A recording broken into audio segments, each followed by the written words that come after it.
한 해를 돌아보면 하나님의 은혜에 감사함과 동시에 우리 마음속에 아쉬움도 후회도 많지요. 그러나 뒤를 돌아보는 것 못지않게 그 이상 더 중요한 것은 새해에 대한 결단입니다. 어떤 결단과 각오로 임하느냐에 따라서 과거는 바꿀 수 없지만 미래는 얼마든지 변화시킬 수 있기 때문입니다. 오늘 본문 말씀 묵상하는 중에 우리가 지금 연말 보내면서 이 2023년 묵은해를 보내는데 특별히 새해를 맞이하는 차원에서 어떤 결단을 우리가 해야 되는지를 좀 생각해 보는 시간을 갖도록 하겠습니다. 먼저 주님을 기다리면서 관용하면서 살아야 된다는 것입니다. 4절 5절 말씀 보시면 주 안에서 항상 기뻐하라. 내가 다시 말하노니 기뻐하라. 너희 관용을 모든 사람에게 알게 하라. 주께서 가까우시니라. 기뻐하라 말씀하고 그 기뻐함의 목적에 대해서 관용을 모든 사람에게 알게 하기 위해서다, 그런 말씀이죠. 오늘 본문은 특별히 빌립보 교회 교인들에게 바울이 위로와 격려하기 위해서 쓴 편지죠. 이 편지를 쓸 당시에 바울은 로마의 감옥에 갇혀서 죄수의 신분으로 있었습니다. 또 우리가 알다시피 당시 초대교회는 여러 가지 신앙생활하면서 외압에 시달렸죠. 신앙생활에 그만큼 어려움이 많았다는 그런 뜻입니다. 바울도 빌립보 교인들도 자신을 힘들게 만드는 사람들에게 얼마든지 악감정 가질 수 있는, 적대감 품을 수 있는 그런 상황이었습니다. 그런데 그런 상황에서 바울은 뭘 도전합니까? 관용해야지 된다. 우리가 다 믿음의 사람들은 관용해야지 된다. 너희 관용을 모든 사람에게 알게 하라. 관용이란 다른 사람에게 넉넉한 마음으로 포용하는 거, 문자 그대로 해석하면 그런 뜻 아니겠습니까? 그런데 여기 말씀 보면 특별히 바울은 모든 사람이 관용의 대상이다. 그래서 그 대상을, 이 관용의 대상을 무한정으로 넓히는 것을 말씀 가운데 보게 됩니다. 가까운 사람에게 관용 베풀기도 참 힘든 것이 우리의 모습 아니겠어요? 그런데 모든 사람에게 관용을 베푼다는 거, 그게 정말 가능한 일일까요? 모든 사람을 넉넉한 마음으로 포용하는 거, 관용 베푸는 거, 그거 할 수 있는 일이기 때문에, 충분히 믿음의 사람으로서 할 수 있는 일이기 때문에 우리가 우리의 생각과 판단대로 또 실제적인 우리 삶을 보면 불가능해 보이지만, 그러나 믿음의 사람에게는 분명히 할 수 있는 일이기 때문에 바울이 권면하고 있는 거죠. 또 그것을 위해서는 우리가 먼저 관용이 무엇인지를 잘 깨달아야지 됩니다. 관용은 여러분 우리 속에 있는 어떤 착한 성품이나 타고난 본성이 아닙니다. 관용은 우리가 예수님을 얼마나 닮았는가, 얼마나 예수님을 올바르게 믿고 있는가, 거기와 관계가 있는 것이지 타고난 성품과는 관계가 없습니다. 무슨 뜻일까요? 관용은 예수님의 능력으로 할 수 있는 일이라는 뜻입니다. 그래서 4절에 보면 바울이 이런 말 하죠. 주 안에서 항상 기뻐하라. 내가 다시 말하노니 기뻐하라. 예수님 안에서 할 수 있는 일이다. 관용이라고 하는 건 누구에게나 관용하면서 살 수 있는 거, 우리 능력으로는 할 수 없지만 예수님 안에 있을 때 예수님의 능력으로 할 수 있는 일이다.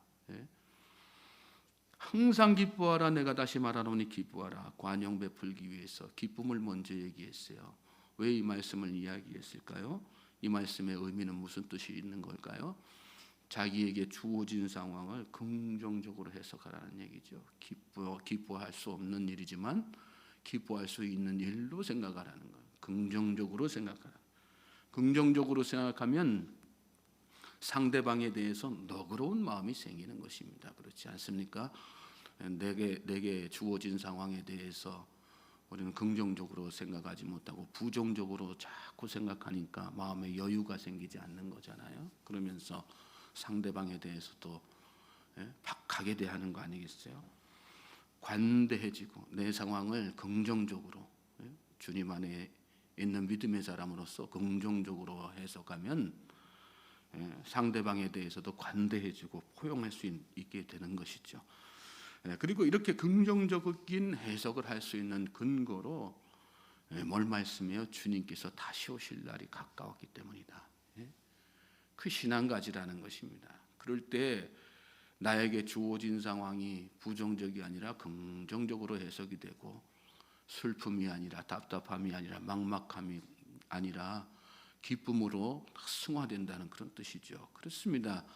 주님이 다시 오실 것을 피부로 느끼는 사람, 우리가 머릿속으로 관념적으로 지식적으로 느끼는 것이 아니라 진짜 피부로 느끼는, 체감하는 그런 신앙을 가지는 사람은 나에게 주어진 상황이 어떤 상황이든지 긍정적으로 다 해석이 되게 돼 있어요. 그러므로 누구에게나 관용하는 마음으로 이렇게 대하게 되는 것입니다.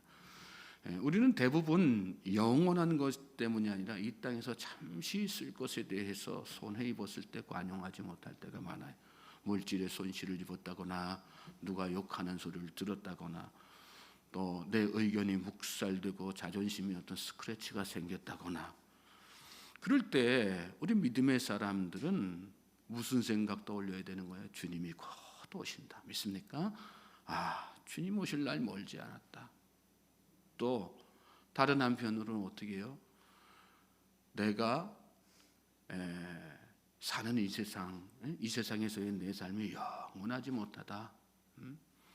때가 되면 반드시 내가 주님 앞에 서는 날이 오게 된다. 그것이 주님이 오신다는 그런 생각 아니겠어요? 그럴 때 내 능력, 내 성품으로 할 수 없는 관용의 능력이 내 안에서 생기게 되고, 상대가 누구든지 그 관용을 베풀 수 있는 그런 사람이 되는 것입니다. 오늘 저와 여러분이 그런 믿음으로 하루하루 살아나갈 수 있게 되길 주님의 이름으로 소망하고 축복합니다. 두 번째로는 우리가 감사함으로 기도할 것을 결단했으면 좋겠어요. 6절 7절 말씀 보십시오. 아무것도 염려하지 말고 다만 모든 일에 기도와 간구로 너희 구할 것을 감사함으로 하나님께 아뢰라. 그리하면 모든 지각에 뛰어난 하나님의 평강이 그리스도 예수 안에서 너희 마음과 생각을 지키시리라. 감사하며 사는 거. 우리는 보통 이렇게 신앙생활하다 보면 기도하면서도 염려하죠. 기도하면서도 걱정하고, 기도하면서도 근심하죠. 하나님께서 우리에게 기도의 능력을 주시고, 기도는 특권 아니겠어요? 하나님 앞에 드릴 수 있는 특권. 그런 특권을 주셨음에도 우리는 기도하면서도 염려하는 그런 모습으로 살 때가 많습니다. 지난 한 해 우리가 이렇게 새벽마다 기도하면서, 참 귀한 일이죠. 계속해서 기도하면서 생활하셨는데, 여러분 기도하면서 마음속에 늘 평안하셨습니까? 아니면 기도하면서도 여전히 근심하고 염려하고 그렇게 사셨습니까?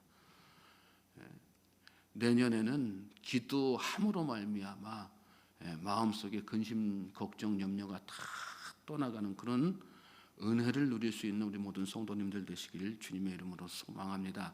그러기 위해서는 기도의 자세를 바꿔야 되는 거예요. 기도할 때 찾아오는 염려는 다 던져버리고 그 빈자리를 뭘로 채워야 되는 거예요? 감사하는 마음으로 채워야 되는 거예요. 감사하는 마음. 우리 삶에 궁핍을 느끼고 결핍을 느끼고, 그것이 아니라 하나님께서 나에게 베풀어 주신 은혜를 생각하면서 감사로 계속해서 채워나가면 근심, 걱정, 염려가 다 떠나가게 되는 거죠. 그럴 때 우리 기도에 능력이 생기게 되는 것이고요. 그리고 그 기도의 능력으로 말미암아 우리의 삶의 환경이 다 바뀌게 되는 것입니다. 환경이 변하는 것보다 여러분 기도하는 사람이 바뀌는 것, 그게 더 놀라운 응답이라는 것을 우리가 잘 깨달을 수 있게 되길 바랍니다. 바울은 그걸 잘 알았던 거예요. 그래서 이렇게 기도에 대한 권면하면서 감사하는 마음 가지고 기도해라, 그렇게 말씀한 거죠.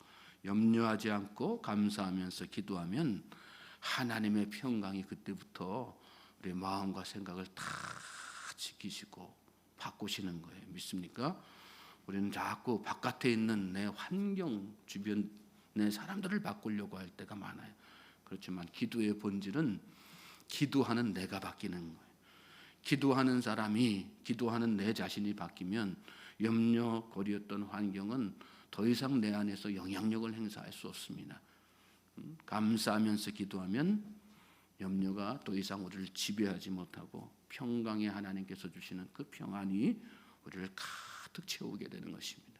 이것이야말로 가장 큰 기도의 응답인 것을 여러분 믿으시고, 내년 한 해 우리가 여전히 변함없이 여러분들이 새벽잠을 깨우고 기도할 것이지만, 특별히 그렇게 감사함으로 채우는, 그래서 내 자신이 변화되고 내 자신이 변화됨으로 말미암아 환경이 더불어 변화되는 그런 놀라운 은혜와 역사를 체험하시게 되기를 주님의 이름으로 소망하고 축복합니다. 마지막으로는 우리가 본을 보이는 그런 삶을 살아야 된다는 것입니다. 하나님 말씀 다시 더 보시면 8절 말씀, 끝으로 형제들아 무엇이든지 참되며 무엇이든지 경건하며 무엇이든지 옳으며 무엇이든지 정결하며 무엇이든지 사랑받을 만하며 무엇이든지 칭찬받을 만하며 무슨 덕이 있든지 무슨 기림이 있든지 이것들을 생각하라. 너희는 내게 배우고 받고 듣고 본 바를 행하라. 그리하면 평강의 하나님이 너희와 함께 계시리라.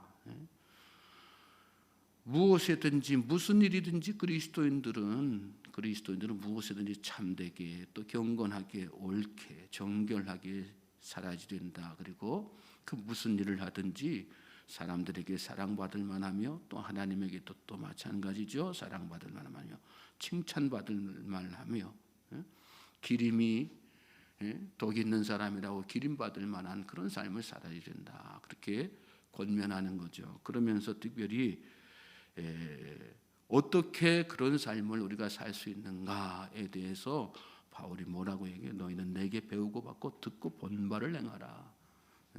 내가 그동안 너희 앞에서 보여준 그대로만 하면 이런 삶 살 수 있다. 그렇게 이야기한 거예요. 대단한 거죠. 바울이 교만해서 그런 것입니까? 그렇지 않습니다. 바울이 실제로 그런 삶을 살았기 때문에 자기 삶을 본받아서 너희도 이렇게 나 본받아서 살면 너희가 이렇게 내가 말한 대로 참되게 살 수 있는 거고 옳게 살 수 있는 거고 덕 보이면서 살 수 있는 거고 다른 사람에게 칭찬받을 수 있으면 칭찬받으면서 살 수 있는 것이다. 그런 말씀한 거죠. 우리는 신앙생활하면서 말로는 좋은 선생이지만 행동은 그렇지 못할 때가 참 많잖아요. 그래서 여기 바울처럼 나를 본받으라는 말처럼 우리에게 부담스럽고 하기 어려운 말이 없습니다. 내가 사람에게 어떻게 비춰질까가 먼저 떠오르게 되죠. 왜요? 그만큼 내 삶에 자신이 없기 때문입니다. 바울은 자신 있게 선포했어요. 너희는 내게 배우고 받고 듣고 본 바를 행하라. 바울은 자기가 말한 대로 살았고 가르친 대로 행동했습니다. 바울에게는 말과 행동이 다른 이중적인 모습이 없었기 때문에 바울의 삶은 말한 대로 사는 단순함 그 자체였다는 것을 오늘 말씀 가운데서 우리가 깨닫게 되죠. 또 사람에게 하는 말과 자신의 삶이 다른 이중적인 모습도 없었다는 거예요. 혼자 있을 때나 다른 사람이 볼 때나 집에 있을 때나 바깥에서 군중 속에 같이 있을 때나 항상 한결같은 모습으로 믿음의 삶을 살았던 것이 바로 바울의 삶이었습니다. 그래서 자기 자신 있게 이렇게 권면하는 거예요. 그렇습니다. 우리가 말한 대로만 행동하고 살면 여러분 우리가 부끄러운 삶이 되겠어요? 그렇지 않죠. 말한 대로만 살면 가르친 대로만 살면 자녀에게도 마찬가지지 않습니까? 자녀들이 왜 부모에게 대들고 그럽니까? 삶이 부모가 가르치는 것이 틀려서 대드는 게 아니죠. 왜 대들어요? 엄마는 아빠는 그렇게 하지 않으면서 왜 나한테는 그렇게 하냐고. 자녀의 눈에 비춰진 부모의 모습이 말과 행동이 다르기 때문에 그래서 권위가 서지 않는 거죠. 내년 한 해에는 그런 악순환이 가정에서나 우리가 속한 공동체에서나 반복되지 않기를 주님의 이름으로 소망하고 축복합니다. 믿음의 사람들은 한결같아야지 돼요. 심플해야지 돼요. 말한 대로 행동하면서 사는, 말한 대로 내가 가르친 대로 나도 먼저 본을 보이고 결단해야지 될 줄로 믿습니다. 내년 한 해 무엇을 결단할까? 그래, 내가 말한 대로만 한번 살아보자. 내가 다른 사람에게 가르친 대로만 한번 행동하면서 살아보자. 그럴 때 하나님의 놀라우신 은혜와 평강이 우리 마음을 다 지켜주시는 거예요. 그리고 우리가 정말 참된 믿음의 사람으로 하나님께서 내려주시는 축복의 삶을 살아갈 수 있게 되는 것입니다. 새해 맞이할 날이 얼마 남지 않았는데 오늘 말씀 가운데 나눈 이 세 가지, 모든 사람에게 관용하면서 사는 거, 또 염려 대신에 감사하면서 사는 거, 그리고 가정에서나 교회에서나 주변 사람에게나 본을 보이면서 말씀대로 단순하게 심플하게 사는 거 잘 지켜나갈 수 있게 되기를 주님의 이름으로 소망하고 축복합니다. 그럴 때 주님께서 우리의 삶을 축복하시는 거예요. 우리가 의식적으로 예수님 닮아야지 그렇게 하지 않아도 우리의 삶이 어느샌가 예수님을 닮아 있는 그런 모습이 되는 것입니다.